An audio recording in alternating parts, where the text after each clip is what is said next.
a billionaire, says that he'll take on the elites. But then he promises handouts to big oil, and he punches down at anyone with the guts to be different. But populism that insists we are too different to get along is just divide and conquer by a different name. JD Vance has tried to claim the Appalachian mantle during this campaign cycle, but last night at the DNC, somebody actually from Appalachia had the mic. We showed you at the top some of John Russell's speech. Now here is the rest of it. Take a look. They called us rednecks back in the 1920s because striking workers from all different races wore red bandanas around their necks as they fought and died for respect and a living wage. Their fight yesterday is our fight right now, right now. It is our choice to build on this progress and to create a political home for the mass of working Americans fighting for control over their government, their workplaces, and their planet. And it is our moment to live up to. Now, Russell, who is a reporter with More Perfect Union, is from Wheeling, West Virginia, in the heart of Appalachia. And he used that time to push back against Trump's phony populism.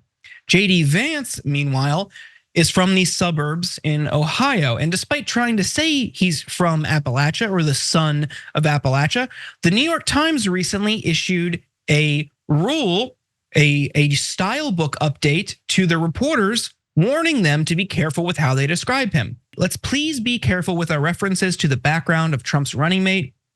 It's natural to think that someone who wrote a memoir entitled Hillbilly Elegy is from Appalachia. But there's an official government definition of Appalachia, and it's quite expansive, running all the way from counties in Mississippi to counties in New York State. And even by that expansive definition, Middletown, Ohio, where Vance grew up, is not in Appalachia.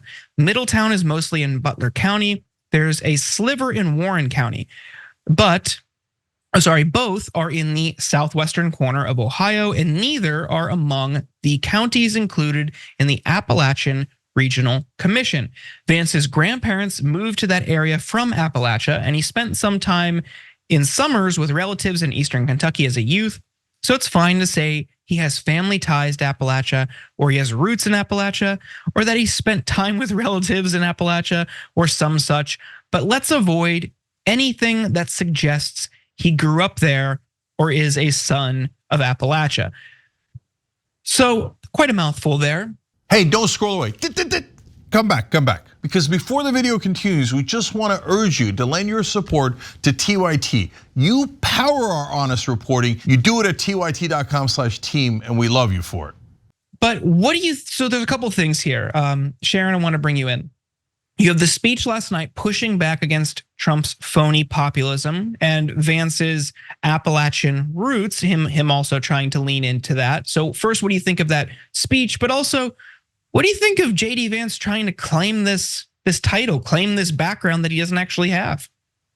I think it's on brand for him. He's the master of the pivot. He could have sooner written a book about Silicon Valley and his time there, okay? The friendships that he's had with people from all walks of life that don't align now with his party. He's someone who just kind of changes the mask depending on the company he keeps. When, I hope, if this campaign is not successful for Trump Vance, he'll go ahead and morph into something else. So I think it was right on message. It was right to paint a picture for people who already know or are learning that he's a phony. But this just kind of cements it for some people who were tuning in for the first time. Yeah, I think this guy is JD Vance's worst nightmare. And that's the thing, if you're going to be a poser, you have to be prepared for the possibility that someone authentic will rise up and challenge who you say you are.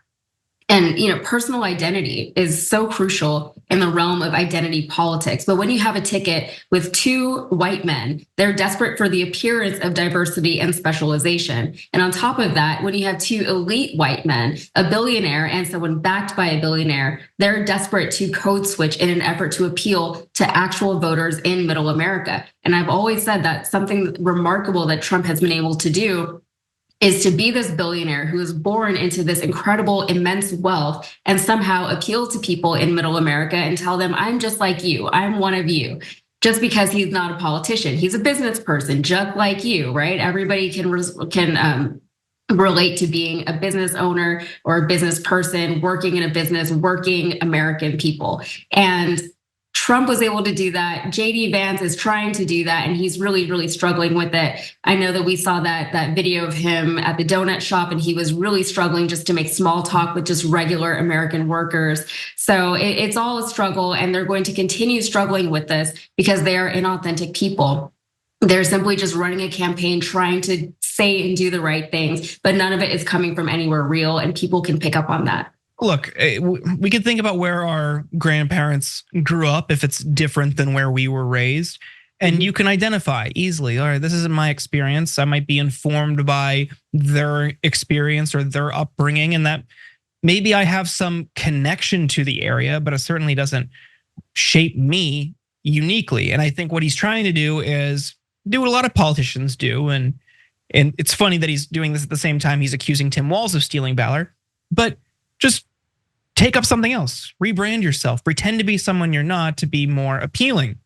They want to lean into middle America, the forgotten man and woman, the forgotten person.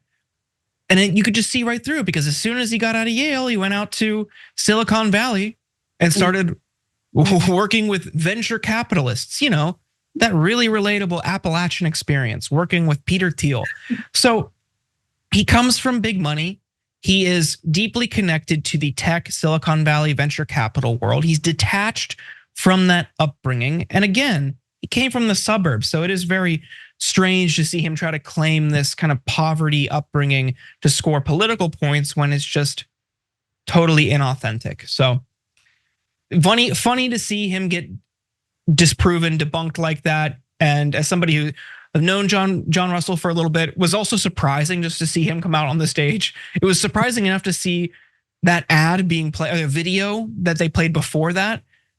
Very cool to see More Perfect Union represented at the DNC. Even more surprising to see him walk out there and give a killer speech. So great job, John. Thanks for watching the Young Turks. Really appreciate it. Another way to show support is through YouTube memberships. You'll get to interact with us more. There's live chat emojis, badges. You've got emojis of me, Anna, John, JR. So those are super fun. But you also get playback of our exclusive member-only shows and specials right after they air. So all of that, all you gotta do is click that join button right underneath the video. Thank you.